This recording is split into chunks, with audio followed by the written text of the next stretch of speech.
রাস্তার ধারের সেই ছোট দোকানটার সামনে দিয়ে প্রতিদিন একটি ছোট্ট শিশু তার দাদুর হাত ধরে হেঁটে যেত। শিশুটি বায়না করে বলল, দাদু, আমাকে একটা চকলেট কিনে দাও না। দাদু উত্তর দিলেন, আজ থাক ভাই, অন্য একদিন। দাদুর অসহায়ত্ব আর বাচ্চার নিষ্পাপ আবদার সবকিছুই দোকানের ভেতর থেকে নীরবে দেখছিলেন দোকানদার।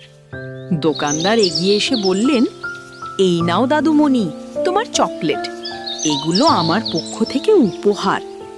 দাদু অবাক হয়ে তাকিয়ে রইলেন, আর শিশুটির মুখে ফুটে উঠল এক অপার্থিব হাসি।